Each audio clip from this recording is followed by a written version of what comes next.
Yo, guys, what's up, and welcome back to the Marvelous Chats podcast. This is episode 112. Tonight on the cast is myself, Finto, and Alex, aka Zaberwolf. Tonight on the cast, we're going to be going over episodes 6 and 7 of Ahsoka.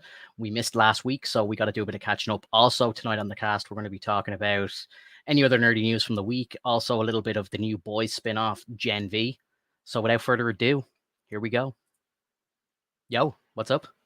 Hey, How are how's you, it brother? going, buddy? How are I'm you? doing all right. How you doing? I'm doing good, man. I'm doing good. It's feels like it's been a while since we sat down. I know it's like it's technically 2 weeks, but it feels longer for some reason. I don't know. Oh, I've been up to a lot, so it feels like it's been a while. How are you? oh How have you yeah, been? it's been a very busy week. It's just a lot of work to do and things that I have to take care of around the house, but I'm doing pretty good. I don't know if you had a chance, but there's like if you like sales and whatnot, you should check out Green Man Gaming, dude. Like they have a ton of sales for a whole bunch of different games. If you ever want to try anything new, What is it called? Green Man Gaming.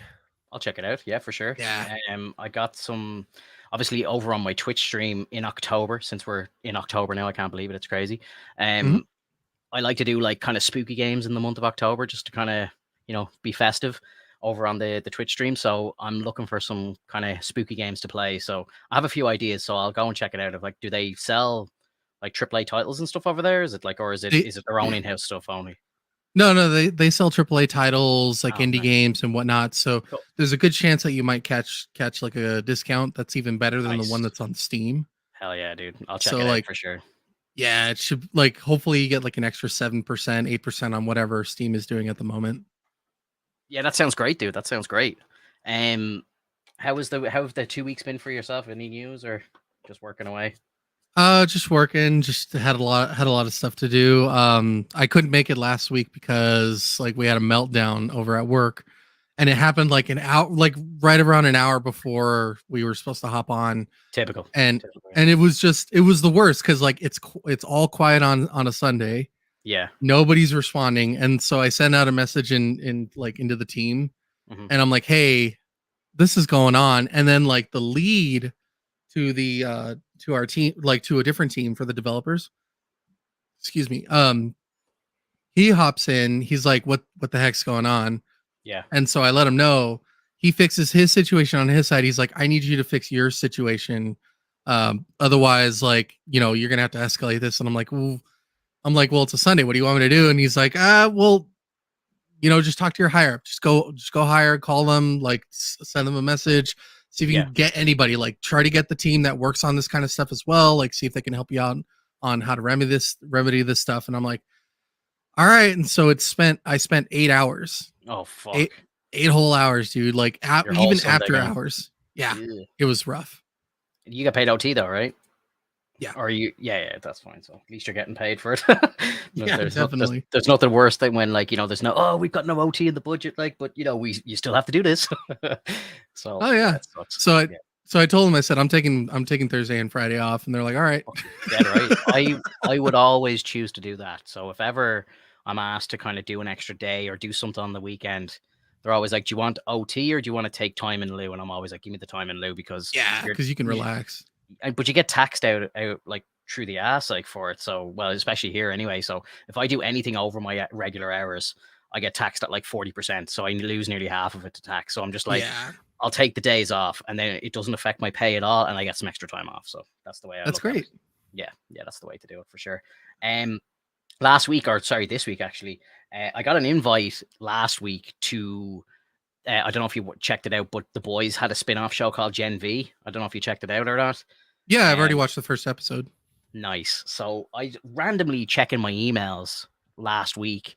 I saw an email from Amazon, and I was like, usually when I get emails from Amazon, it's usually just something like, because I have like, I think I participated in their affiliate program for purchases and stuff, which I've never even really used. I just signed up for it, but usually they email you saying like, oh, you're getting an extra 5% or off if someone uses like your link to buy something. I haven't even Right. really properly set it up, but I was expecting it to be just one of those stupid links. And then I opened it up and it was like free tickets to a premiere of Gen V, in the cinema. And I was like, Oh, whoa, I nice. was like, holy shit. I was like, thank God I didn't delete this email. So I literally got to see the first 2 episodes on the big screen a couple of days before. So it was like Wednesday gone. So they came out on Friday. So we got to see it a few days early. We got free tickets, we got free popcorn, free drinks and stuff like that. It was sweet. And I got this cool poster too, which is pretty sick. I'm gonna hang, Yeah, I'm gonna that's hang it. pretty I'm gonna sick. hang it up somewhere in the room here. But I was kind of hoping, like, because it was funny because like my girlfriend was, there was like a big stack, so you had to sign in. There was like an Amazon desk when you got to the theater, like, and you had to sign in and show them like a code or whatever. And I was like, "Can I take one of those posters?" Like, they had a big pile of posters on the table. Your dad's like, "Take as many as you want." And I was like, "Oh, cool, thanks." And I just took one. And like my girlfriend looked at me like, "Yeah, I'm not taking one of those." And like she's like, she looks at me, she goes, "Could be shit, like you never know." And I was like, "I'm taking it anyway, just in case." But Yeah, you never know.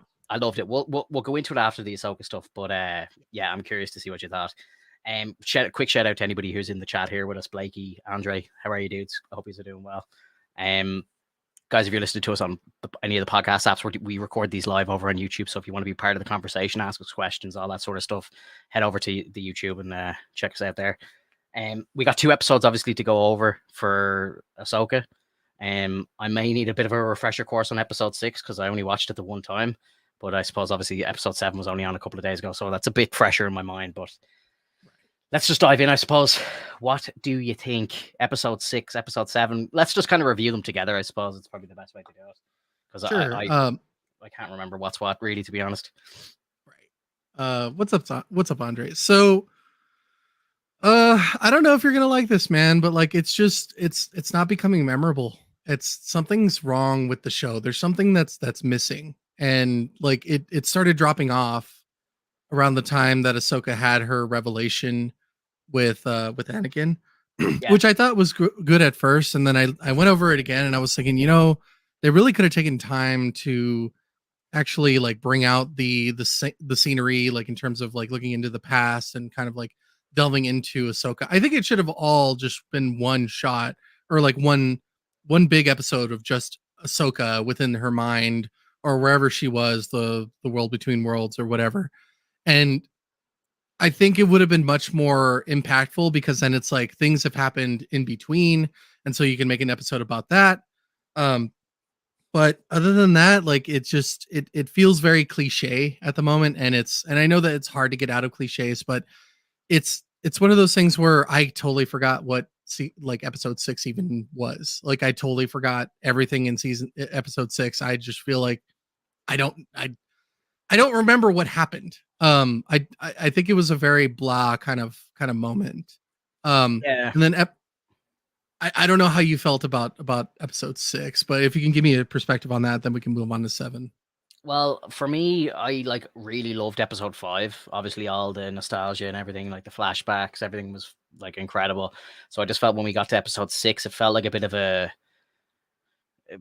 step back in the kind of flow of the show. It kind of like felt like it slowed down a bit too much. Obviously, some amazing things happened in the episode. We got to meet Thrawn. We finally get to see Ezra at the very end. But it just, yeah, I don't know. It didn't feel amazing. Like I liked the look of the planet and everything, and like the lore behind it is very interesting. Obviously, I'm listening to a lot of theories and stuff like that about like the Zepho and all this sort of stuff and how it's linked, and the fact that the Purgle go there to die, and that's like the ring around the planet and stuff. Like I thought there was a lot of cool lore building, but it just didn't feel like very action packed to me or something. Episode 6. Like again, it was great to see Thrawn and stuff like that, but I didn't feel like anything crazy happened. You know what I mean? So I don't know. Like episode 7, I thought again similar sort of vibes. I thought episode 6 and episode 7 they had some really like important moments happen in them, but as in its entirety, I don't feel like a massive amount happened.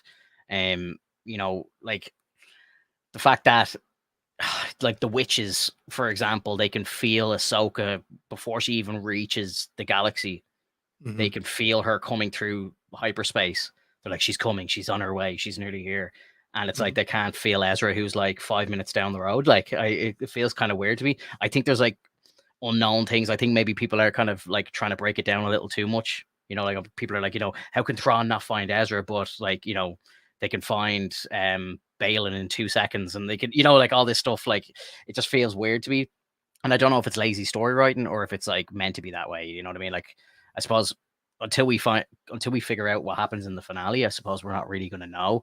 Like now it's kind of just a big guessing game. Like there's a lot of people saying like, oh, maybe Ezra's not even real and all this sort of stuff. Like people are going deep into the theories and stuff, which is fun. Obviously it's great. It's great to kind of have multiple theories out there. So when you watch the finale, it's like, oh shit, that's what's going on. Okay. Like obviously, that's a big part of the fun of watching all these stuff.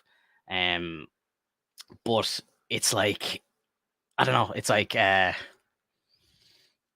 obviously I want to see the finale before I can really talk about the show in its entirety. But right now, I'm kind of asking stupid questions, and no, well, not stupid questions. I'm being made ask stupid questions because the story is just not really holding together. I think because like it just doesn't make sense. Like like when I saw the witches like fucking feeling Ahsoka's presence like from a different galaxy, like coming through hyperspace. And it's like, how long has Thrawn been there? I don't think it's official. Like, I don't think they officially know, but I think it's been a long time, like that they've been there. Mm-hmm.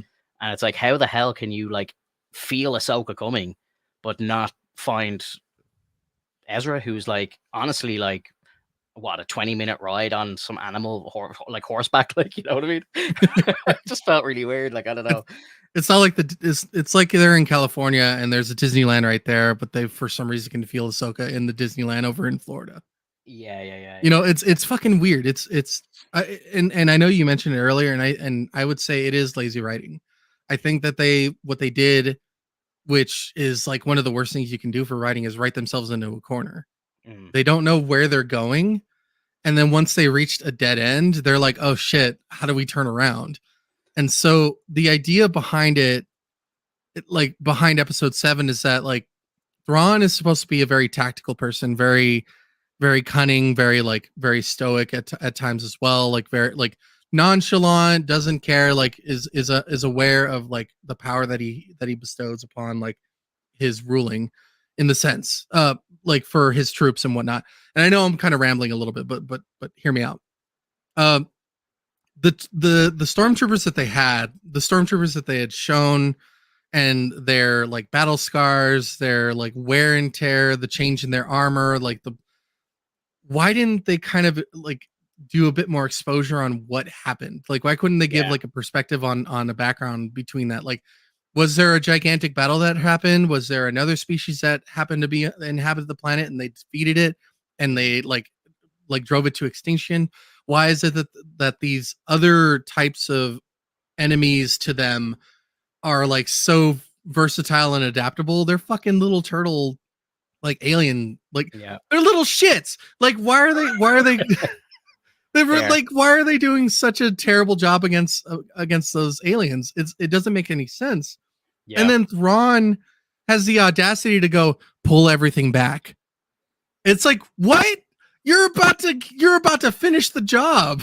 At least cause some sort of like despair, or something that says like okay, kill or maim or like attack, like destroy the fucking village at least. Like let Ahsoka and the group like run away. Fucking Shin ran away. What the fuck is this shit? Yeah, I don't know. Like it looks like Balin just completely abandoned Shin, which is kind of crazy. I didn't think that would happen. So I kind of feel like, the way Ahsoka held her hand out for her and stuff, I wouldn't be surprised if she like turned to the light and went with Ahsoka by the end of the show, which wouldn't surprise me. But it doesn't make sense, man. Like she's got this like intense hatred, and like there's nothing in her soul that necessarily says like I need to turn to the light. She's literally the person that cannot. Like Balin is the one that can.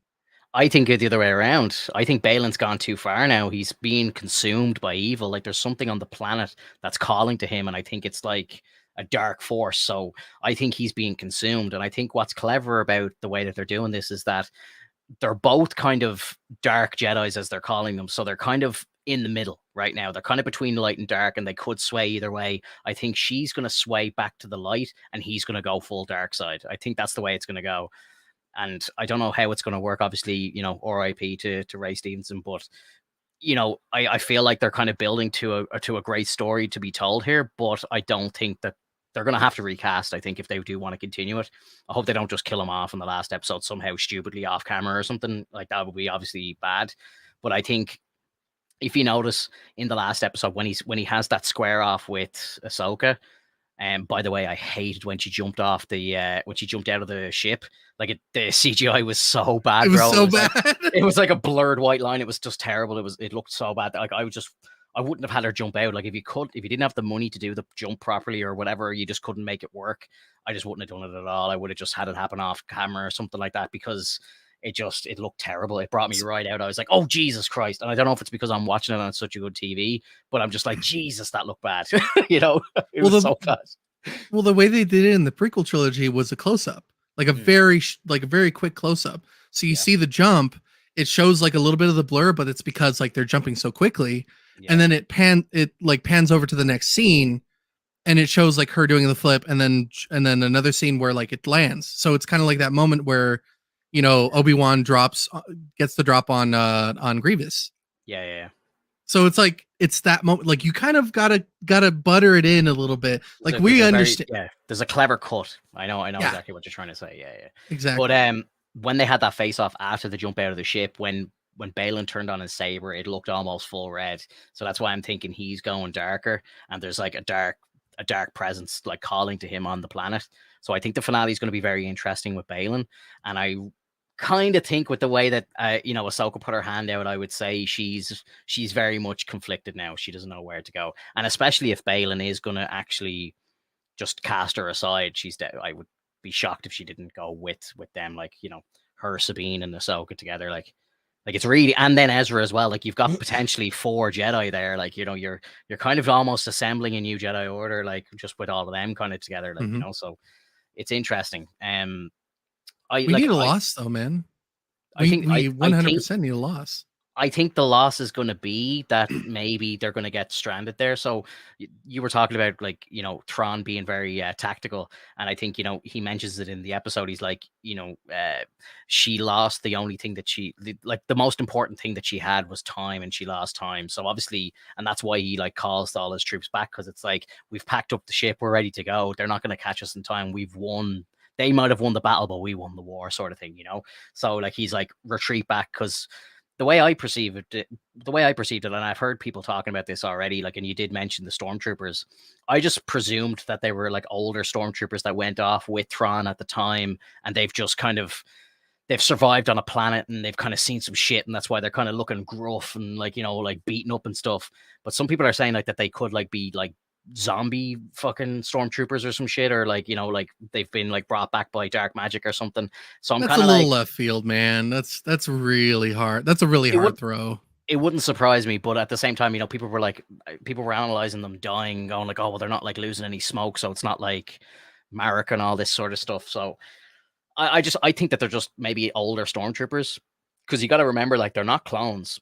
Obviously, the clones have accelerated life. Right. So the clones wouldn't be alive now. They'd be too old. They would have died off. So when they switched to stormtroopers from clone troopers, they actually recruited men, like normal men. So these stormtroopers might just be older men. Like, that was my understanding of it. Now, maybe I'm wrong. Maybe they are zombies or something. I don't know.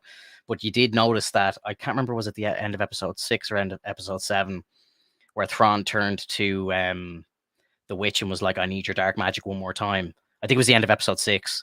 And then, people are kind of theorizing now that what he meant there was potentially to manifest Ezra, so that Ezra is not actually real. And that's like, they're all being led astray by him. And that's why he wouldn't pick up the lightsaber and stuff like that. And like, if you like think about it as well, like, his force powers weren't very powerful and stuff. So I don't know. I just think that's bad writing, dude. I really think that it was just like, Sabine needs to hold on to the lightsaber. Why? Because Ezra doesn't want to hold on to it. It's like, why, dude? Like, you're literally, if your force powers are that good, imagine what type of force you would be with both the force and a lightsaber. Like, But his it's force powers weren't even that good to be like, but, I don't even need this. Like, you know, like mic drop sort of thing. Like, I don't need this shit. right. So like, Watch how it's good terrible. I am. Yeah. It's so bad. Like, But he was doing like these Sabine, little force pushes, like just throwing over a stormtrooper here and there. But then what annoyed me as well is like, you know, he's like, I am the force, and you know, the force is my ally. And then like, you know, he did a couple of force pushes and stuff like that. But then like 5 minutes later, he's picking up a blaster and he's like shooting stormtroopers and stuff. So it's like, right. make your mind up, dude.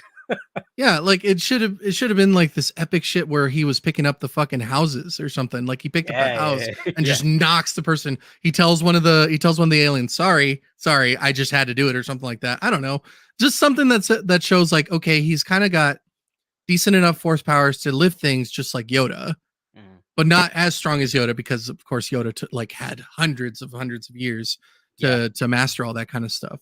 But it's just this feeling that they're trying to shoehorn Sabine into becoming a Jedi for no reason, when she's really like so into being a Mandalorian, even though she doesn't wear the helmet. But like, she's still, that's her thing. That's what she's accustomed to. That's why she's like, I prefer my blasters.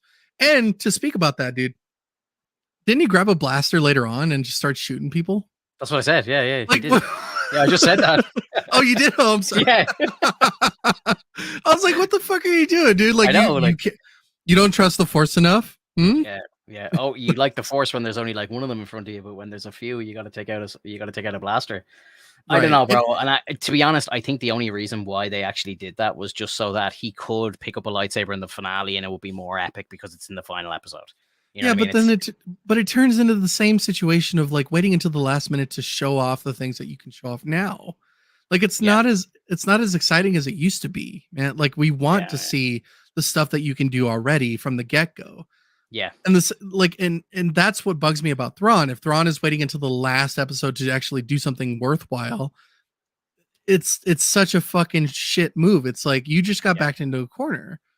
Yeah. The minimum of strike should have had the impact of a superhero. Yeah, like at the very least, like, you know, like push him down and it shows them being shoved all the way across, or throw someone, like show that you can pick someone up and just literally like throw them across the area. I haven't watched much of Rebels. To be honest, I only really watched all the stuff around Ahsoka. I didn't really watch. I watched the first season, and then like when Ezra was in it, he wasn't very powerful. But by the last season, maybe someone chilling probably in the chat can answer this.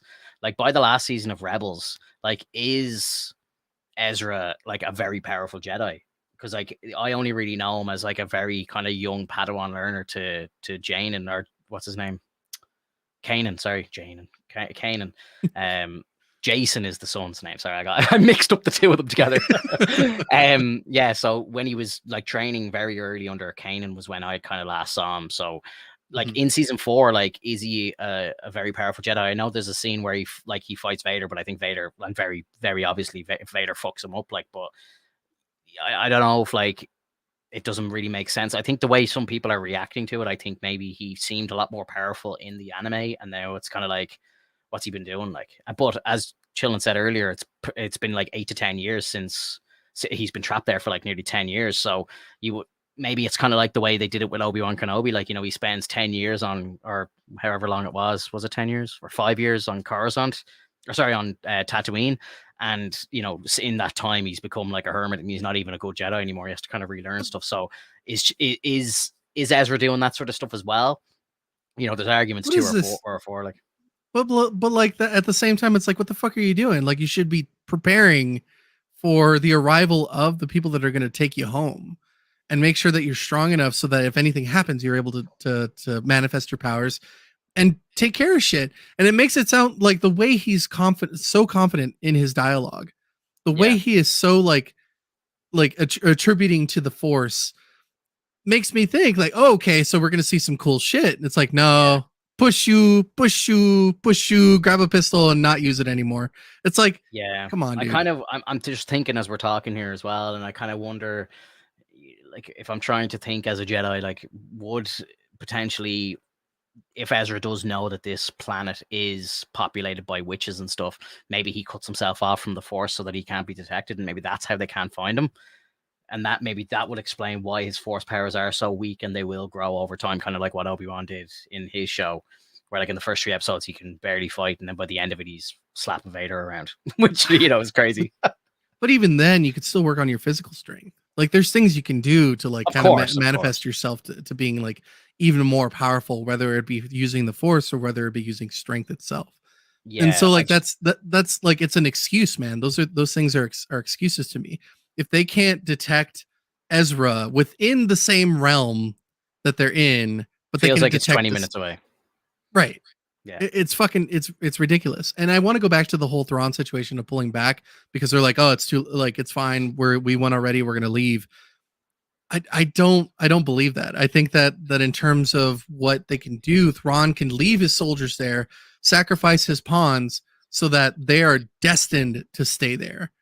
Because if it's like we're gonna leave anyway, it's like, well, then just fucking leave those troopers there. Who needs those other troopers? You're about to go back home. You're about to amass a brand new army, which are probably going to be better than the ones that you've had in the past. Though. They could even like, well, that's the thing. Think about it. What's left? You know what I mean? Like, obviously, there's some Imperial, like people who are hiding in the shadows. Are they just all going to come together when they hear that Thrawn's back? Like, I would want to pull back the troops because I suppose you don't really know what you're going back to. Like you're gone for 10 years. And I presume that the witch, what's her name? I can't think of her name right now. I presume she's been kind of saying, oh, the Emperor's dead, like there's a Jedi killed him and blah, blah, blah. Vader's gone. Everybody's gone. So like, maybe Thrawn's like, maybe I need as many people as I can to go back here, because if he goes back by himself, hey guys, I'm here and I'm the leader now, people might just be like, here, fuck that. No. Like Luke Skywalker's out there. He's going to wipe us all out. Like, At this point, like Thrawn is a name. Like I'm not saying that like, oh, you hear Luke, you're going to be intimidated and that's it. Like I'm saying that if Thrawn shows up, then the Empire is like any people hiding in the shadows for the Empire are now aware that Thrawn is back and up and running. So then you get your troops secretly, and then you can create an entirely new series called The Recruitment or called The Empire or something like that, and basically have the books Heir to the Empire, and that was I presume is what this is being all based on. Yeah. So then like this movie's going to be. So then you create this. Yeah. Sure. Sorry. So you just create this recruitment process where they're hiding in the shadows, and then they like rebuild the army, and then there you go, you're back up and running.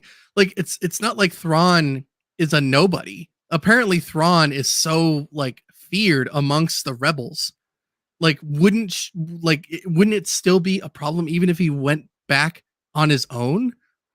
Like it's just, if you were to think about it, Vader and Palpatine together, it's just those two. But they're able to re-manifest the Death Star and like basically reamass their army and almost succeed at like continuing their crusade in fulfilling their. Well, sorry, let me pull that back. They're fulfilling their Empire duties. Basically, they're basically like, okay, we're almost at the point where we can rule as an empire and nobody will stop us because we're almost done taking down the rebels. Yeah. So it's like this rebuild process. You got to think though, like the Galactic Empire is in charge there. Like they control the Senate, they control everything. So it's a bit different at that stage. But now, like the Republic are back in order. So like the Republic are back running things. The Senate is back in the light, let's say. So when this one dude comes back along who isn't the Emperor, like I just kind of think like, like is he going to have as many followers as the Emperor would when the Galactic Empire are in charge of things? Probably not. Right, but this is the problem with the writing. As well as earlier, we saw that people were defecting, and they were aware that Thrawn could return, so that they were like revealing themselves for the Empire. So you're telling me that they killed like maybe 3 or 4 of those people, and that's it? That's the rest of them? I doubt that. I highly doubt that. And I think the way that I see it, man, is that they ruined that kind of reveal. And they don't have like their own Order 66 kind of situation to like reconstruct the Empire by dwindling the forces of the Rebel Alliance. They've already revealed to themselves that there's people hiding in the shadows who are willing to serve Thrawn. And then the people that like, if Thrawn were to come back, it should instill fear into the lives of the people who originally were fearful of the Empire itself anyway, so that they can defect and then recruit from the inside. That's what I'm saying. But like they ruined it because they basically did it ahead of time. And so now there's nothing. And I know that you're saying that with Thrawn coming back, if it's just one person, then like nothing will like happen. But you have to remember, Palpatine did everything in the shadows. Palpatine was a one-man army who managed to manifest his own empire over time by joining the Senate, becoming like a high position of power, creating the Galactic Empire, taking control, and then ultimately destroying the Jedi Temple from the inside out. And so like that's what I'm hoping for, is like this whole inside out situation, because that's really cool. Like the forces of good are starting to rebuild, or they have rebuilt, and now they're stronger than the forces of evil, but that's not like a balance between the good, like the forces of the dark side and the light side. So why not redo it and say like, well, it's going to restore the balance by having Thrawn come back, having this rebellion for the Empire, and then just like resetting the whole situation, having a movie for it, taking down Thrawn, and then it goes back to the sequel trilogy, because we all know that it's gonna move into that. Yeah, I think that's like. Did they mention it at the end of Andor? They mentioned something about like the first, like I think what the dude who's running the First Order in the sequels. I think his dad was on like that secret council of like Empire empathizers. But like it's like you got to think as well. Like obviously, there's been a good leap forward in time from there to where we are now. So it's like how many of them are left? So are they growing? We're probably going to find out that they're growing stronger in the shadows than they are weaker. And then I presume what'll probably happen is they'll do the Heir to the Empire movie, and then whatever's left will become the First Order after. So they'll link it in with the sequels then.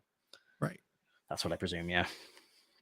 I don't know, man. It seems a bit convoluted right now. They're making it way too like obscure, and at the same time, they're not making like Thrawn is not making the right decisions. I know that, we talked about it before. Like he's supposed to be a very tactical person. He's a leader. Like he has all these different types of attributes that would be akin to like proper chess gaming.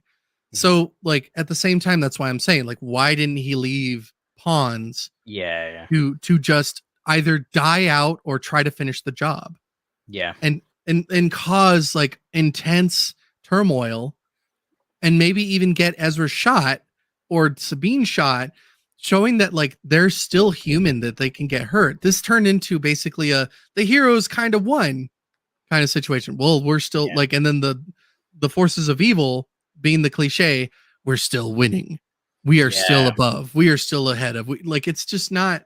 I think they have to. I think that for the story to make sense in their eyes, I think they have to retreat them so that those guys turn around and tail back to the starship, and then like Ahsoka and the guys are going to be like, oh shit, they must be leaving or getting ready to leave, so we got to go after them, and then that creates the finale, that creates the big final battle. Because how shit would it be? Like how boring would it be if we had next week's episode, and at the very start of the episode, Thrawn just jumps off to hyperspace and they're gone? Like it's like, well, what? Like what happened? I think they're going to have a big fight at the end, and they're going to lose. I think this is going to be Star Wars's Infinity War. I think by the end of the episode, Ahsoka, Ezra, all these people, they're going to lose the final fight, and we're going to be sitting there going, what the fuck, they lost? Like, I don't know if someone's going to die or if something terrible will happen, I'm going to guess. And then that's going to lead into the events of the movie, and they're all going to have to come together, Bo-Katan, Mando, everybody. They're going to bring everyone from the Filoniverse together to fight Thrawn in that movie on the big screen. Like, Mando will be back, everyone will be back, and they'll do an Endgame style Star Wars thing on the big screen, Dave Filoni behind the director's chair. Like, I think that's what's going to happen. Like, that's my guess.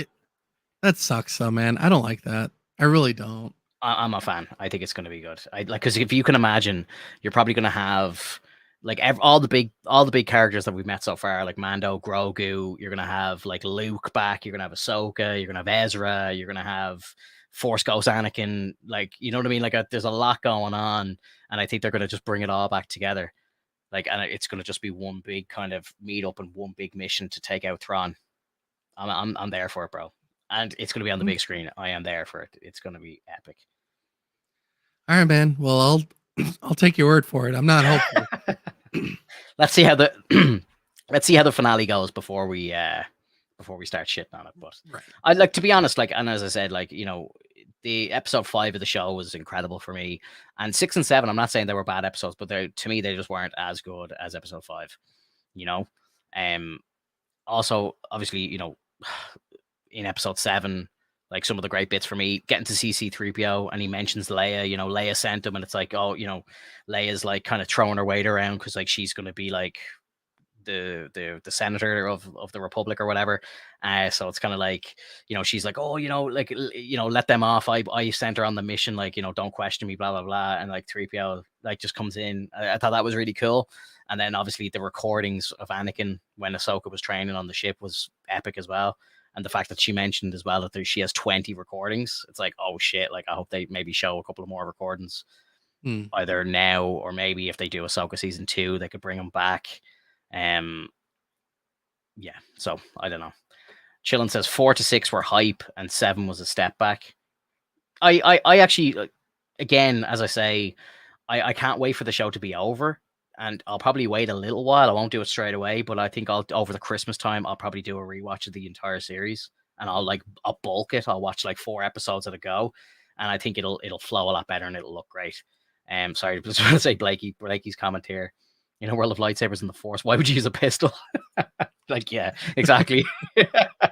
Like I just think like if you're not training to be like Starkiller, like are you even a Jedi? Like, you know what I mean? Like you gotta be able to pick up like 4 stormtroopers at the same time and like throw them a mile down the road. Like, why not? Right, exactly. Like that's what you want to be. You want to be aiming for that. Yeah, guys, big shout out. There's 10 people here chilling with us live, and if you're listening to us on a replay, smash like on the video, leave us a comment below. Yeah, I was thinking as well. Sorry, I don't know if I talked to you about this, but I was talking to Chillin offline, and I've been talking to Andre as well. And next week for the finale, we might do a little round table sit down. We'll bring a few guests on, and we'll kind of go through the whole series as a whole, kind of have a discussion about it, see where Star Wars is going from there. And also next week we've got the first episode of Loki as well, so it'll be a jam-packed episode next week. So I think it's going to be good fun. Okay, sounds great. Yeah, make sure you're here for it. Yeah. Make sure you're here live. Wink, wink. Do you want to jump into Gen V? Do you want to talk about Gen V? Sure. I only got to watch the first episode. What did you think of it? The first episode? At first I was starting to roll my eyes because I'm like, all right, well, they're just doing call outs for a bunch of like things for the younger generation that like, the whole PewDiePie thing and getting likes and whatnot. But at the same time, like I understand that the new generation within the boys universe is all about getting popularity points. So that's what even the boys though, that's what it's about. So I thought it was very cleverly done, because It's like, you're thinking like, because even in like they're always talking about marketability and stuff, even on the 7, and it's like A Train does when they did like the whole Black Lives Matter thing and all, it's like, oh well, we can't really do this and we can't do that, and it's like like I don't know, it's very kind of based like 1 foot in the real world. Like that's what influencers are like. And I think it makes full sense that these like up and coming like college students, what I mean, they're talking to each other, and it's like, you don't have 1 million followers yet. Like it's like, how do you expect to be a superhero when you don't even have 1 million followers and stuff like that? I'm just like, this is what the real world would be like. You know what I mean? It's like all these people taking selfies, like pretending to be crying, and then the second they finish thing, like, it's all for reactions, it's all for clicks, it's all for likes. I thought it was very clever. I thought it was yeah, no, like I'm not saying that I hated it. I was just like, all right, I gotta not think about it with my millennial brain and be like, ugh, I have to take it as like its own show. It's the new generation. That's exactly what the kind of world that we're living in right now. So like I started taking it with a grain of salt, and then eventually I just started enjoying it. I'm like, okay, so that makes sense that they're doing what they're doing. And because they are superheroes, or like supers, they're essentially immortal, like, or not immortal, but like they're damn near invulnerable. They can do whatever they want. And so it's kind of like the same situation that we see in the boys, but now we're getting a perspective of it full force, like as if we're just watching the 7 do their thing. Yeah. Whatever they want as kids, like in the sense like they're university students, but to me they're kids because like I'm already in my 30s. Like I've already finished my courses and whatnot. So like it's one of those things where I'm excited to see how it goes moving forward, considering that our main character has no like popularity. They have no votes or anything. And now at the end of the first episode, which like I haven't watched the second episode yet, so don't spoil it for me. She's gaining popularity because they see her as a means to have like fought against Golden Boy. and they essentially are going to build her up as like an actual hero, which I think is very good because she wants to be a hero. She doesn't want to deal with all the bullshit in between, just like Yeah. Starlight. Yeah. And she also wants to be the first like black female superhero, which I think is really cool because like that makes sense. Like, you know, I'd love to be the first such and such for this group. Yeah. And it fits so well considering that like she also wants to be liked among her peers because she doesn't want to be like considered the outcast. Whereas like her friend in the dorm room like has closed up the windows because people are basically offing themselves, which is horrible, but like that's a thing that can really happen. Also, I think it's amazing that they've still kept up with the um like hilarious like craziness and like just gory shit, things going wrong, the like gross kinks that come out, and it's like well, there's no kink shaming, but like I can see how like it's weird how some people like have these kind of fixations and kinks, but We I don't understand. we don't kink shame here, but yes, I know. Exactly. I Yeah. know exactly what To you're me, talking to me, it's weird, but I get Yeah. it. I Yeah. understand how you feel. Yeah. You want to have someone tiny jump on your dick and step on your balls. Yeah.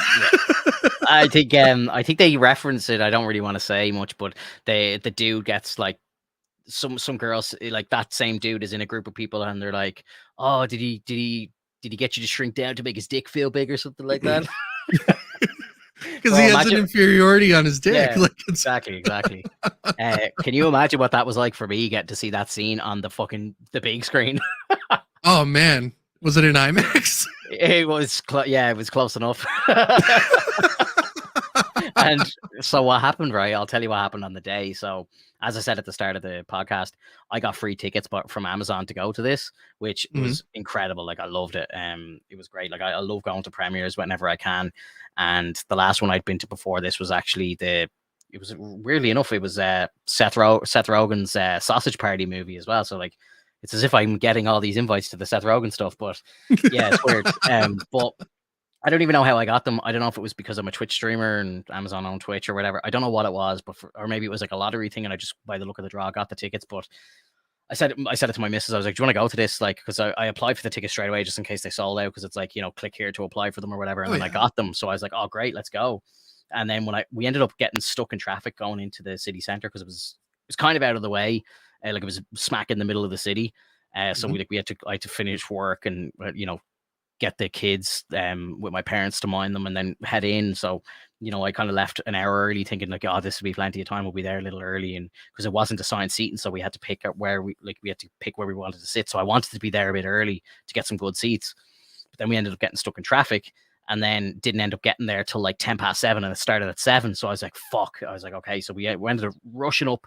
And then when we got to like the concession stand, there was nobody in the queue. I was like, oh, thank God. So when we signed in, the guys were like, there's free, you can go up to the concession stand and get free popcorn and a drink. So I was nearly going to skip it because I thought I had to buy it myself. I was also happy to do this anyway, but I was like, shit, we're running late. And I have a feeling that this is just going to start and there's not going to be any like trailers or anything like that because it's like an advanced screening. So I was like, let's just go in. But then when I saw there was no one there, I was like, fuck it, let's get our free popcorn and stuff. We may as well. But when we walked into the screen, the show had already started. So I was like, fuck. And then I walked around the corner. So like we were walking down the tunnel, like into the screen, and I could hear it. I was like, oh shit, it started already. So we've missed the start. And then I turn around and there was like fuck all seats left. So we were like sitting in like the second row from the front, or maybe third row. We were very close anyway. So the reason why I'm telling this is because in the first episode, for anyone who hasn't seen it yet, if you're a fan of The Boys, you probably know in season 3 of The Boys, there's this like scene in the first episode of season 3 where it's probably one of the most gruesome things I've ever seen. Like, but there's like this little like superhero who's like Ant-Man. He basically crawls inside this dude's dick and he ends up sneezing. They're all doing like cocaine and stuff, and he ends up sneezing and expanding back to his normal size, and the guy who he's inside explodes. I was like, when I saw that scene originally, I was like, I don't think they'll ever be able to top that. I was like, that's got to be like the peak. Like, I was like, I don't think The Boys can get any more outrageous than this. So then I'm sitting down there, me and my girlfriend, like obviously arriving in late, and we had to sit like 2 rows from the front. So like I'm like looking up nearly, and like the screen is just gigantic in front of me. And then obviously this scene happens with the girl, where like she can shrink down as well to like the size of an action figure or whatever.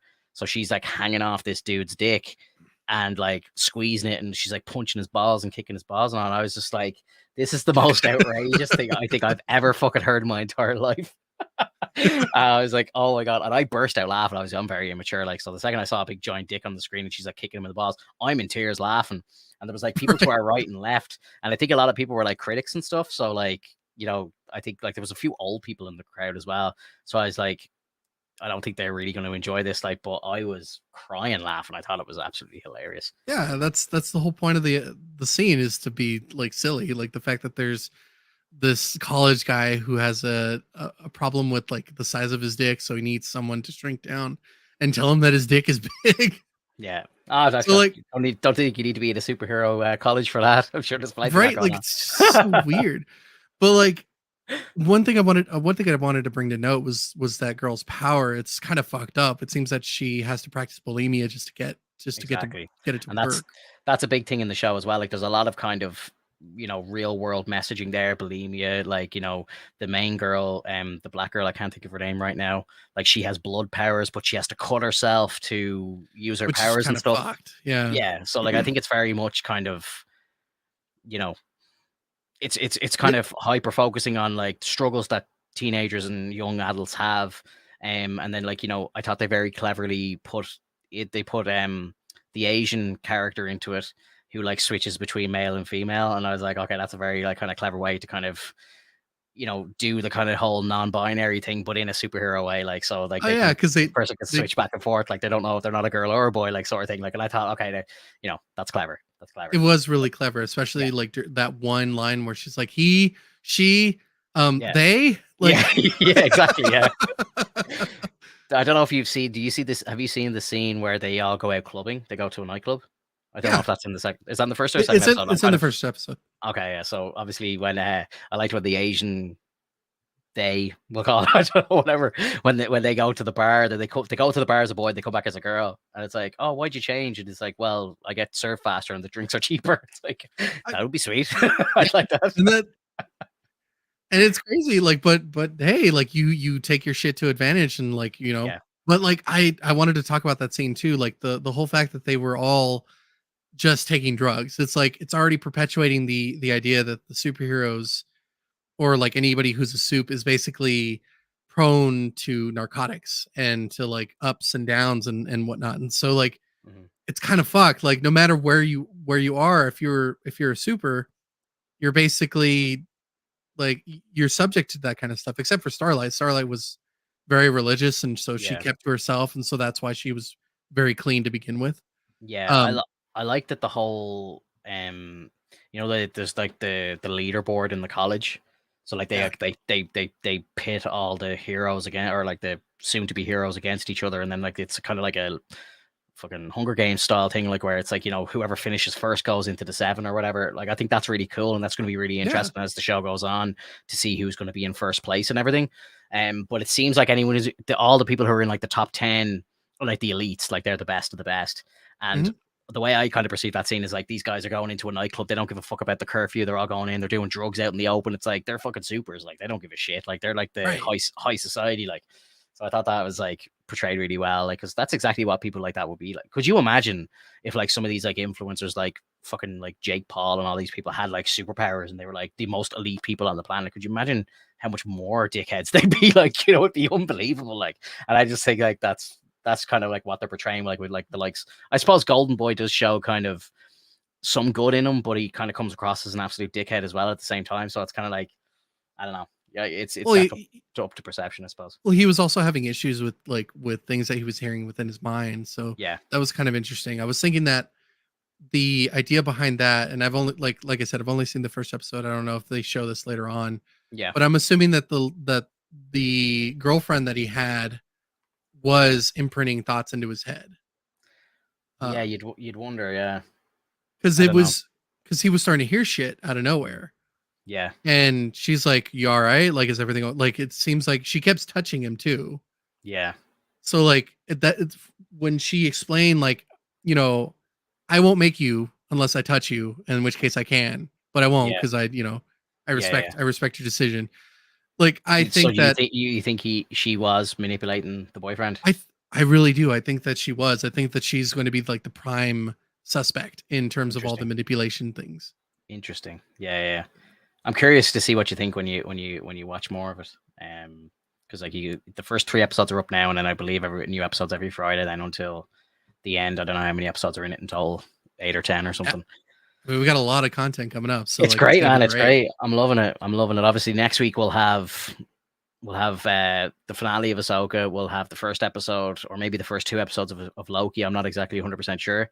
And then we'll have obviously Gen V to watch as well. So yeah, it's going to be jam packed episodes of the podcast, which is phenomenal. I love it. Bring it on. Yeah. Are you going to So go see the creator? Actually, just while I think of it. uh maybe, I don't know, like it depends on whether or not like Katie wants to go see it. She's not going to be here next week, so I'll ask her. If she doesn't want to see it, I'll go see it next week. Yeah, because I'm going to try and go see it next weekend. So I might see it the day before we do the next podcast. But it looks great, and I've heard kind of reviews of it. I've heard some bad review, well, I heard one bad review from a person whose opinion I really trust, so I'm kind of like skewed on it. But I've heard a lot of people saying it's really fucking good. So, Mhm. Okay. Chillin says there's 8 episodes in the season. Excellent, excellent. So next week, when we sit down next week, we'll be at the halfway point of the series, which is pretty cool. So I wanted to kind of roll back on this. So I wanted to talk about some of the powers. So we've seen that there was a guy who was getting his arms ripped off, but then he can put them right back on. That Like was yeah, how power that was sick. that was pretty cool. So Yeah. like, do you think we're gonna see that guy again, considering that he had enough screen time to kind of get to know him a little bit? Well, I presume, yeah. So again, I don't really remember many names of people and stuff, but the way that I kind of perceive that is whoever's number one is just going to be getting challenged by challengers, kind of like in the UFC or whatever. Like they seem to have like kind of scheduled fights, and then whoever wins like stays as number one. So if that guy is challenging Golden Boy, I would presume he's in the top 5 or something. I would presume he's probably going to come back. I Okay. don't know. That's the way I think it's going down. I don't know if it's done like academically or if it's like done in just physical combat. Like Golden Boy seems very powerful, so you know what I mean. Like, and he like it's kind of said at the very start of the show that like he's pretty much going to the 7. Like I think they're getting shit ready for him to move into the tower and everything. So it's like this dude like is number one. So I He presume he would have been yeah, on par with like very close to on par with Homelander, yeah, considering that he was a very strong, very durable, and like had abilities that basically make it hard to touch him. yeah, yeah. So I don't know if someone is challenging him. I would presume that they would be up there as well. So I Kinda presume like that next guy in is line. probably going to come back. Now, again, I've seen the first 3 episodes and he doesn't come, as far as I know, that guy doesn't come back into it again Okay. yet anyway. So maybe he will next week or the week after. But Mhm. who's your favorite character in it so far? The Blood Whip girl, like she's fucking sick. Like I really like her ability. Considering I know it sucks that you have to like expose your blood, but at the same time, like maybe she becomes much stronger and she's able to just manipulate blood from the inside as well. That'd be I don't sick. know if she has. Yeah, I don't know if she has to see it. After a Yeah. while, but like Or if at it has the to touch air or something, the way that has right, to oxygenate or something like that. right. But because I was So thinking as well, like, because there's a scene, I think it's at the very start of the show. Because again, I had to go back on Friday and rewatch the start of the first episode because I missed a bit of it, obviously because I was late to the showing. So yeah. I missed probably the first 10 minutes. So I think when I Oof. when I walked into the theater, I saw when the induction video was on. That's when I Mhm. was like sitting down, finding my seat, so I could hear the induction video happening behind me. So when I sat down, it was kind of her walking into the college for the first time. Whereas I missed the whole part with her, like the origin story and everything. Again, it was all fairly obvious anyway, but um, getting to see like her actually, the whole her origin story happening, and then as well, seeing her like cutting herself and like using her own blood like to practice when she was like taking down the chairs and shit. I was Yeah. like, she's losing a lot of her own blood. I presume how she kind of levels up is she either learns, as you said, to take blood from the inside, or potentially like she's gonna have to learn to use a sword or something like that. And maybe she cuts her enemy and then takes their blood. Because obviously you Which don't want would to be be cutting yourself. You want to be taking other right. people's blood and using it against you. Like imagine you're getting beaten up by somebody and they're taking your blood and using it as a weapon against you. It's pretty badass. Exactly. Or Yeah, even if she were to get beat down in the sense and like get scratched up and start bleeding, like then that's her arsenal. You know what I yeah. mean? Blake, Really, Blakey? women do that monthly anyway. How dare you, Blakey? Really? Come on, man. Like, I love that as well. Looking at my missus differently now. Is she responsible for the voices? you guys are Oh, crazy. that's so But funny. anyways, like, yeah, like it shows limitless possibilities. It's not like Lamplight, where Lamplight had to have a fire source. It's not like Starlight, where she had to have an electrical or light source. Mhm. It's someone who can literally manipulate blood, which Yeah, means that everyone is a conduit, which yeah, means that she has insane like attributes. Like it's very possible that she could be a very powerful hero. yeah, Um, so I kind of want to see her like you said, level up. I want to yeah, see her like utilize it and show that she can be a strong character. yeah, But I also like the fact that when she was talking to that one guy, I forgot his name. Um, he was like, "It's great. What you want to do, what you want to be as a superhero, perfect. Well, we're gonna expel you because we need to blame this on someone." And I'm like, yeah. "What the fuck?" I think he mentions That that it's was like your powers aren't marketable either. Like it's disgusting. So it's like we can't do this. Like we can't that was market it. you as a hero because you're like using blood. You're like you're firing blood around the place. Like this, we can't sell this to kids. You know. So again, it's the real world stuff. You could Jumping in, like, totally sell that to kids. What are you talking about? You can literally make a toy that shoots blood, yeah, I don't know. Like I wouldn't be like buying that for blood. like my young child. Oh, I'd buy 10 of them so that they have an army of blood shooters. No, it's great. It's great, dude. I'm really liking it so far. Like I was very skeptical, as I always am. I'm always very skeptical when TV does a spin-off because the spin-offs are so very rarely good, and some spin-offs start good but then go bad very quickly. And I was kind of, very skeptical about this. And I walked out of the theater from the advanced screen and going, hell yeah, like this show's really good, and they've kind of kept the vibes, the momentum of the boys, and it's just moving forward in a new direction in the same universe, but going in tempo, in beat with the boys, which is great to see. Right. And I think that's like, again, I agree with you. Like, it's one of the best feelings when the story writers are like, just remember, we're in this universe. We Yeah, can't fuck off and do our own thing. We have to kind of make it similar to what happened in the original series so yeah, that it makes sense going into the spin-off. yeah, yeah, Because for yes, sure. yes, we do have someone who's acting similar to Starlight. Mm, Well, like it's not serious. It's not like full on serious. It's got its funny moments. It's got its crazy moments. It's got its like super ridiculous moments, and it feels like the boys. So I'm really excited to see like what happens next. Like I know I'm going to be watching the next couple of episodes pretty soon, yeah, and then I can't wait to see the next episode on Friday. In yeah, addition to all the content that we have, like it's a great time. I know that fall, in my opinion, fall is one of the biggest moments where any sort of like TV series or movies that are supposed to come out, like this is the prime time for them. yeah. Like it's Fall was really big for always them. Fall was always like the return of all of your like sitcom shows that you used to watch. Like when I used to watch like all the CW superhero stuff like Arrow and the Flash and all, they'd all be back in the fall. So like you'd always have. I always found that every year, like you'd start watching Arrow and you'd watch the first like 2 seasons and you'd be watching it religiously from October to May, and then after the first 2 years of that, then the Flash comes out. Then you've got 2 shows to watch from October to May, and then they do another spin-off, and then you've got 3 shows to watch, and then 4 shows and 5. And then like usually what's happening, like for me anyway, like usually when all those shows used to be over, I'd be looking for something new to watch. So then the next year it's like instead of 5 shows, I've got 6 shows to watch now. So it's like it used to just be so much. Like I used to every Thursday have to, or like it won't be on Tuesday, won't be on Wednesday, won't be on Thursday. So you'd be downloading like all these new shows every single day, and you'd have like a bunch of Mhm. shit to watch every week. Like I do kind of miss it in a way, because I find like sometimes when I don't have a show like Ahsoka to watch, I'm kind of rewatching stuff I've already seen, or I'm watching shit that's just not good. I'm just to fill the time. So I don't know. It's great. I feel like we're kind of back in the old days now, where we've got 3 shows next week to kind of talk about, which is crazy. Yeah, it's Yeah, it's, so it's good times. and I'm really hoping that we don't like end up in a drought again for some time. I really think that they should try to keep it consistent. At Yeah, the very least, give us like little things to work on. I really think that when it comes to Disney, I know that all these live actions are really important to them because that's what they want to try to sell is like all these live action like shows. But yeah. I really like I don't know if we talked about this in the past. I don't remember, but like I would really love for them to just go back to animation.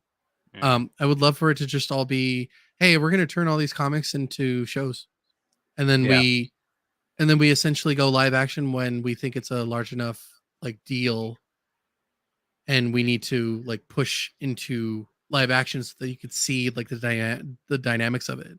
Yeah. Because thinking about it, like we, of course, like when they started doing live action, like Spider-Man and whatnot, and the Hulk and things that like they were trying to pick at and trying to like work out and trying to see like what mattered and what didn't matter. Mm. We people still talk about like like Spider-Man, like the 90s Spider-Man. Like they still talk about that. It's the Bible, Like bro. It's the Spidey Bible. it's like it's the template. Like Yeah. and X-Men. X-Men as Yeah. well. Like those Yeah. two are the big templates for Marvel. Mm-hmm. And to like not follow that and to just go into live action, it's kind of odd to me. I think Marvel kind of wanted that, because I think that's kind of what the purpose of like What If was. They were kind of testing the waters to see like would the anime kind of platform be accepted by the mass audience, like, you know, because you got to think as well. Like, I know you love anime. I'm not a massive anime fan, but I'll watch certain things.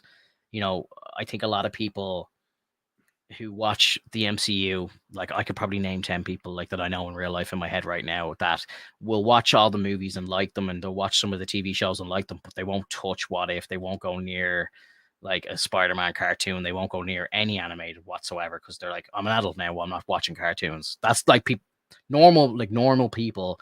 That's their kind of reaction to, or like their kind of like theory when it comes to like animation. It's like, it's not for me, it's for kids. It's, you know, I'm not watching it, I'm a grown up. That's like the way, unfortunately, most people think.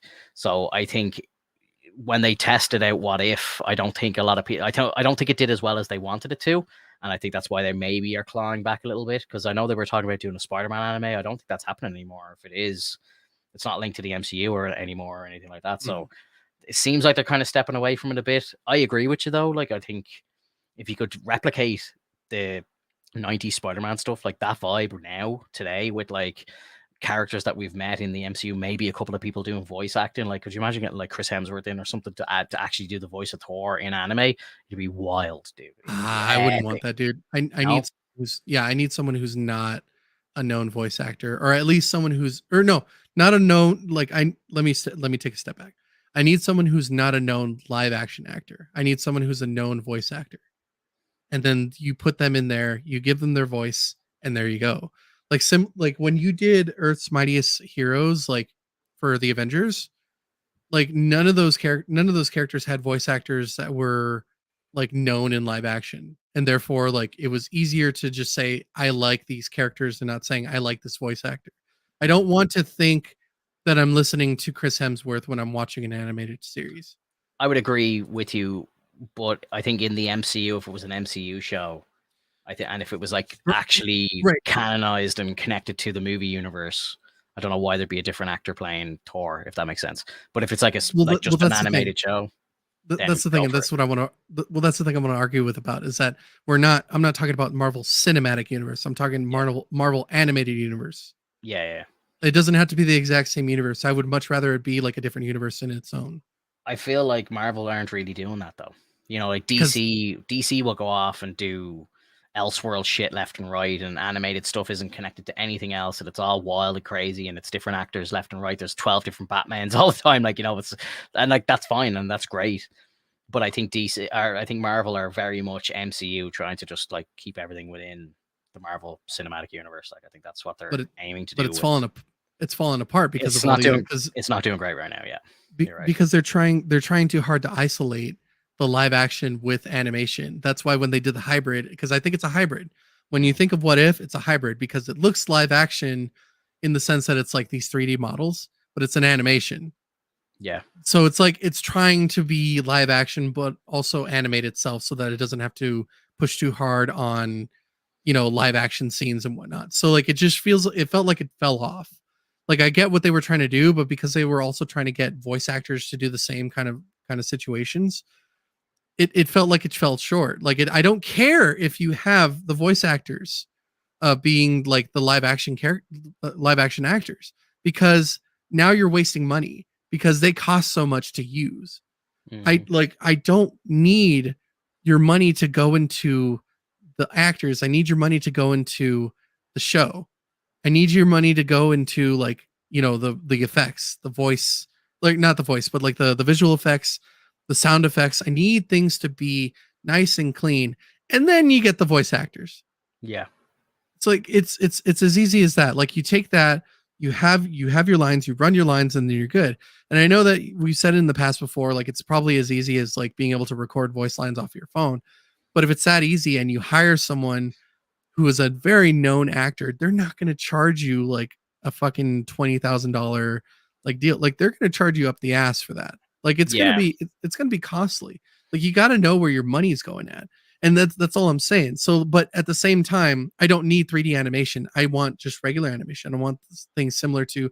I don't even need cell shading. I just want like the new type of way that The Simpsons has done, where like they've updated their graphics and they've updated like their scenery. So like it's a lot more fluid. It looks better because like the technology got better. Yeah. And like, that's all I'm saying. Is like I just want it to be animated. Like I don't need it to be 3D animated. Yeah, like it's kind of, I understand what you're saying, and like I think you're right in some senses, because there's actors out there who are very good actors in live action, but they don't do very good, like voice acting is completely different. So it's going to be interesting to see, like, and Chillin brings this up here, like it's like, this is what Gunn's going to do with the DCU. His actors are going to actually do the live action versions as well as the voice versions for the anime, and like that to me sounds very intriguing. Like I definitely want to see how it works. It would be cool to kind of keep the same people, and I don't know if DC do it sometimes where they'll like do a comic run of a prequel to, like they did it with the Flash, for example, where they did like a kind of a little small little prequel run in comic book form, but it was Ezra Miller's Flash. So it's kind of cool to see the actor move into a different platform or form of content, if you know what I mean. So I'm down for it, but I think if it's gonna make the quality of the content be worse, I think why would you do it? Like, because and like, even what if, like, they used a couple of actual actors in What If, like obviously that was Chadwick Boseman's last work with the MCU, was in animation when he played Star-Lord. But then they used a different actor for Spider-Man, for example. They didn't use Tom Holland. They used a different guy, but he kind of sounded like Tom Holland, so it didn't really matter. Like, so I could see kind of, benefits to and fro for both sides of the argument. Like, but you can hire sound-alikes, dude. Oh, like yeah. For Earth's Mightiest Heroes, they had to hire sound-alikes. Yeah. And like, sure, there's no way they were going to get Chris Evans. You see people on TikTok who can sound exactly like Robert Downey Jr. and all, like, you know what I mean? Like, there's professionals out there that can do whatever you need them to do, so yeah, that's why I'm saying definitely get people who are better for the job. Like, you can get a guy who sounds like Chris Hemsworth and pay him a tenth of the price that Chris Hemsworth's going to ask for. Exactly. But I suppose, can you contractually do that? Like, does that go against Chris Hemsworth's contracts? Because you're kind of using his likeness in a way. Like, if you're getting someone who just imitate his voice or do it with AI or something, is that kind of, is that like a kind of stealing Chris Hemsworth likeness? I don't know. I think this is partially what some of the strikes are about, but I don't know. I mean, like if they're consistently using AI to try and replicate things like live action voice actors' voices onto like animation, then yeah, that's an issue that they should be paid for it because you're using the likeness. But if you're using another voice actor, that the money should go to the voice actor. Like I think so too, but I just, again, like if I'm Chris Hemsworth and Thor's being drawn to look like me, and they have a guy coming in who sounds like me, or he doesn't sound like me, but he's actually pretending to be like me, it's like, I deserve money for that, Well, see, this is what I'm saying. This is the problem. You need to make the animation look different from the live action. I don't give a fuck if they look like Chris Hemsworth. I give a fuck if they look like Thor. I just want Thor, man. I just want Hulk, Thor, Iron Man, Captain America, Spider-Man, fucking Wolverine. Put them on the screen. They don't have to look like Hugh Jackman. They don't have to look like, and you're right, Scarlett Johansson. You're right, but just characters. But you got to think of the masses. Like, what do the masses want? And that's the problem. the mass population want Robert Downey Jr., they want Chris Evans, they want Chris Hemsworth, they want like the actors. So like, you know, they want people, because I've even heard like in Fortnite, for example, like, you know, when they release Thor skin in Fortnite and people are like, why doesn't it look like Chris Hemsworth? It's like, but it's not Chris Hemsworth's Thor. It's Marvel's Thor. Like, it's the comic book version of Thor. But you know, and people are like, but why doesn't it look like Chris Hemsworth? Because they didn't introduce him like as an animated version first. Like that's the problem, dude. Like you need to show them animated because nobody's really looking into comics as much as they used to. And it's sad to say because comics are fantastic. Like the designs, like the visuals, like everything. Like you create your own voices in there. Like you kind of put in the story for yourself. Like you design it basically yourself. And so the imagination isn't there anymore. You're just given this drabble of like live action shit. Yeah. And then when you get something on Fortnite like Thor and it doesn't look like Chris Hemsworth, the fucking idiots are like, it doesn't look like Chris Hemsworth. It's like, no, because that's fucking Thor, asshole. Yeah. Like, unfortunately, there's more idiots than there are comic book fans and anime fans, and that's the problem. Disney are all about making money, brother. So it's all like, how do we make the most money? We get people in who look like the actors that they've been following on the screen for the last 11 years or whatever.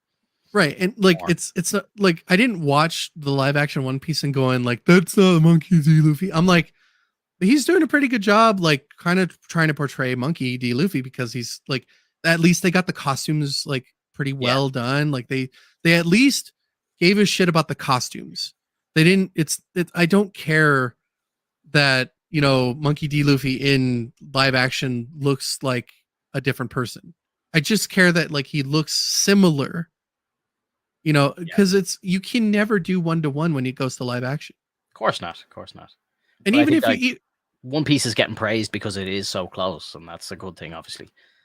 But what I'm saying is, like, you know, you're talking about people who started watching Iron Man in 2008 when they were 10 years old, you know, and now they're like in their early 20s, and they're not reading comic books, they're not watching anime, they're just fans of the MCU. They're not fans of Marvel, they're fans of the MCU.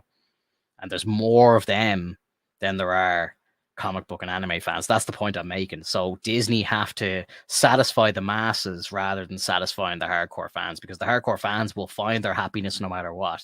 Do you know what I mean? If the MCU never made another anime, or Marvel or Disney, whoever, they never made another animated series again, you've still got your comic backs to go back on, to fall back on. You've still got your old animes that you love, like Planet Hulk and stuff. You can still go back and rewatch all that. Whereas all they give a shit about is just, you know, getting as many views on day one, all the fucking analytics. That's all they want. That's all they care about, making money. Right. But I get that that's what you're saying, but it's also their downfall. Like you're getting so much backlash because of the people that are old enough, like you and me, who can go online and literally type out a fucking essay saying how fucking shit it is. Like it's that easy to do that. Whereas like with the kids don't give a fuck because they just see heroes, they see things and they're like excited about it. But do they go and they check out comic books afterwards? Do they go and check out animated series afterwards? No. Why? Because they're not driven to see that kind of stuff. They're not shown that there's other ways to look at your characters, to look at your heroes the way they are, to look at the villains even. Like there's comic series about villains. Like you can totally look at the perspective of like what the villain has gone through and whatnot. And so like when they try to do that in live action, it works in some cases, but then it drops off drastically because it's so hard to make a villain look like he's still the villain when he succeeds in what he does in his own movie. Yeah, for sure. So like it's different. Like at least for Venom is an anti-hero, in which case like he can be a fucking asshole, but he also needs to save the planet sometimes. You know, it's like if that's a give and take. But when you do an actual villain, that's hard. That's really hard. And so it's easier to just go through comics. But anyways, I'm kind of like going off on a tangent. What I'm saying is that there's not enough marketing, or like there's not enough showcase on what you can get into in terms of like these characters. You're only given the live action and then you literally think there's a drought because there's nothing else, when in fact you can literally go online and go to a comics, like you can go to Comixology, I think you can go into like Marvel Unlimited, you can go into DC Universe comics, you can, you know, there's a whole bunch of, there's Dark Horse comics, there's like TMNT, there's Nickelodeon comics, there's like all kinds of shit that you can get into if you really care about these characters. But I don't think that they care anymore. Like it's too much of Disney going, the kids don't care about this kind of stuff.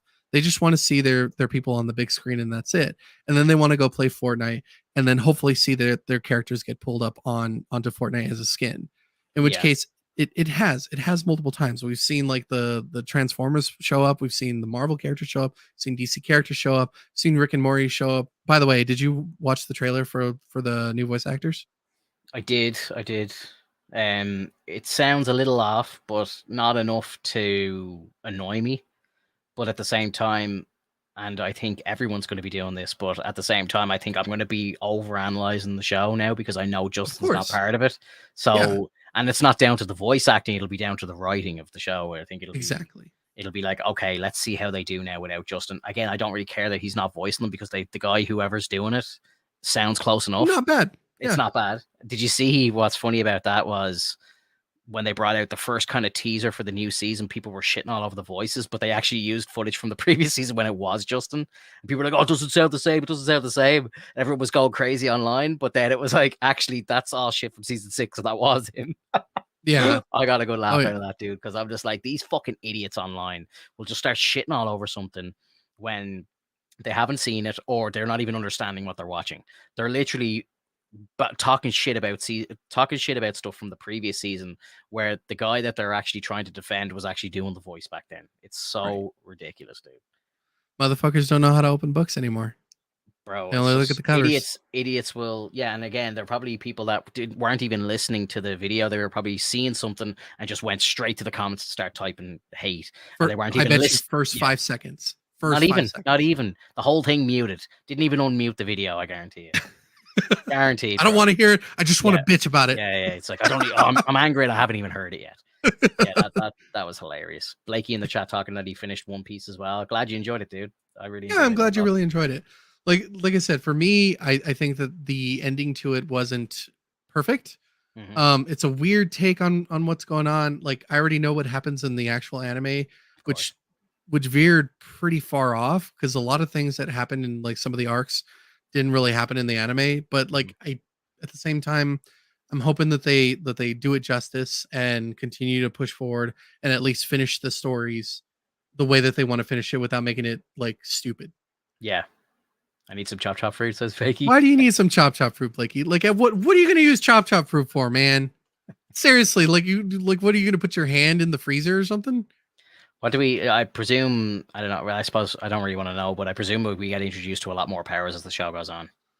Well, yeah, because the idea behind all the blues is that they're in the sense like not on the Grand Line, in which case the Grand Line is the wacky part of the world, because that's where that's where the concentration of devil fruit powers is actually going on. Gotcha. So then you get things like the I think it's called like the sand fruit. You get the smooth fruit. You got like all kinds of fruit. They have like a fruit where like you cross your fingers and you create barriers, so it's like the barrier fruit. Like literally, you can't hit me. Like literally that. Like dude, it sounds so ridiculous. And dude, that devil fruit power is given to the most dickhead person ever. But when you get to know him, he's a huge fan of Luffy. I love it because he's like, I worship Luffy. And then all of a sudden he's like, don't you fucking talk about Luffy like that. And he starts like he literally goes, barrier pistol. He's like, Jesus Christ. It's so good, man. The dude pisses in the Coliseum because he doesn't give a shit about what's going on because he knows he has one of the best powers ever. Because as long as he holds that, he can't get hurt. He's untouchable. Hilarious. Yep. Bro, as well, I'm like tipping away at Demon Slayer. So good. I got a copy of the train arc and I watched it as one, which was pretty cool. I didn't love it. I'm actually enjoying season 3 more. I think season 3 is a little more interesting than the train arc was. Like it was pretty cool, but I'm enjoying season 3 more. I don't know. Yeah, no, like I'm not saying the train arc was the best, but the fact that you got to see an actual pillar fight was insane. And but you're gonna see the hierarchy or the people who are actually stronger than what you just saw. Yeah. because it's sad for those of you who haven't seen it yet. I know it's still like it's not fairly new, but it's still kind of new. So like for anyone, spoilers in the Mugen Train arc, near the end of it, we have the Flame Hashira battling the third moon, the third upper moon, and so the battle ensues, and he's literally about to win, even though he's going to die. Yeah. But because the demon is so afraid of like the sunlight, he runs away, and it's such a fucking heartbreaking moment because he would have won. Yeah. He totally would have won. Yeah. And it just Tanjiro throws the sword and it goes in his back and all as he's running off. Yeah, it was cool. It was cool. It's fucking sick. Yeah. You're gonna love the next, like the entertainment district arc. Yeah. You're gonna love it. I'm about halfway through it already. You're like I you're find gonna it so love the ending to it. I find it so funny, right? Because in the first 2 seasons, again, like I don't watch anime, so like, you know, I'm very new to the anime thing, but always a thing of anime has just been like, you know, girls with like giant tits and stuff. And I was like this show doesn't really do any of that. But we get to season 3, it's like what's yeah, because he has yeah, he's got the 3 wives, they're all like these big titty bitches and all, like, and then like even you see Mezuko, and like she like with the first time she transforms. Yeah, the first time you see her, like she comes out and she's got the big tits out. I was like, they're even doing it with her now. So I'm like, what the hell's going on? I was like, did they change animators or something like that? Like in the third season, or the show is just growing up or something? I don't know. It's always been like that, dude. Like if you were to look at the first season, when you see the pillars, like, well, no, it was starting to get to that, because when you see the point where you see the pillars, you see that the Love Hashira has like she has an opening. Yeah. So like they're not shy from it. Like they're aware that, like, you know, the beauty and stuff, like they being able to show off like women. Yeah. And they're like, honestly, like they're shinobi, so like they're pretty cool characters. I think that they work well, especially with the fact that like God, I forgot his name all of a sudden. The sound pillar like is able to basically like have these 3 wives, because they basically help him and they watch over him, they take care of him, but he also takes care of them. Missions and shit. It's hilarious. Yeah, it's fucking cool. I think it's really cool because it's like they can take care of shit, and if they don't come back, like they didn't come back, so he's like, well, I need to get help because there's a demon in the entertainment district. Yeah. So like they have to go take care of that. So I don't want to push any further in that because I know you haven't finished it yet, but because you got to the part with the transformation with Nezuko, like what did you think about that? Because I thought that it was really strong point, considering like she had to basically become a much stronger force because she was so young. She had to basically mature her body so that she could have the strength to maintain a fight. I thought it was very obviously she's going against like the upper 6 or whatever, so you know she's getting chopped up and stuff like that, and like I think she even gets like sliced in half at one point at the start of the fight, and you're kind of like, oh shit, is she dead? Like, or like what the hell? She's gonna like get destroyed. But then like she's like growing arms back in a second and stuff. I was like, holy shit! I was like, yeah, that was crazy. But I just got a laugh out of the fact that like, you know, the first time we see her in this season, it's just big fat tits out in your face. Like it was just so funny. Like the season is just like the titty season. Like it's just so funny. Like just like titty season. I know. Again, as I'm saying to you, I don't watch anime, so I know like, I've always kind of known that, like, you know, that's the whole kind of thing around anime. It's all about like, you know, all that sort of stuff. But then this show has been real kind of not like that. So I've been kind of like haven't been introduced to it yet, but it was kind of just like a ton of bricks. Like it all just kind of happened at once. Like, so I was just kind of like, whoa, did like they get like new animators or something? Like what happened here? Like, you know, it's like seems like the show had changed. But then I suppose at the start of the season, when you see like Tanjiro and stuff going into the entertainment district, you then kind of realize, oh, these are like kind of like really shy, kind of like out of the way, like kind of little monks or something. Like they're not really living in the modern world. Like they're like they kind of like live a different life. Like they're kind of like Amish or something, like nearly at this stage. Like because like they're going into the district and they're seeing like, you know, people around at nighttime and all this stuff, like, and all like the women of the night and all this sort of stuff, and they're all shy and they've never even seen any of them or anything. So yeah, it's cool. It's cool. It is definitely cool. And I can't think whoever your man is who has the 3 wives. I can't think of his name, but he's a cool character as well. He's so fast and everything. Like, I can remember his name either. And he's like sneaking up on them, and they're like, how could he do that? Like he's so fast and like doesn't give off any like sense of breathing or anything like that. Like it's crazy. His name is Tengen Uzui, so you could do like Tengen. Yeah, Blakey, titties and tentacles. That's all I know about anime. I mean, that's the main arc. That's the Yep, that's the main that thing you is. go through. That's what they want. And like, and to be completely fair, if it gets the attention of others and also tells you a good story, why not? Yeah. Give the fans what they want, you know. Yeah, exactly. That's all it is. I just get eye rolls from my girlfriend all the time. She's like, "Really? Yeah. I can Really?" imagine. Yeah. I'm sure my girlfriend would be the exact same. If she doesn't know, like she doesn't watch any of it with me, so she doesn't have a clue. But I'm sure if she saw, she'd be like, oh, like, why do they have to do Yeah, that? of course you're. Why do they this. have to? No, why do they have to? She'd be like, why do they have to draw them like that? Like, you know, we're more than Because- just tits. Yeah, but you know, it's but also cool. Like that makes it even better. yeah, fair enough. Guys, I'm gonna leave it there for the week. I think. Fantastic chat. It was great to get back with you, dude. Like we nearly went an hour and a half today as well. Like I didn't think we would today, so it was good.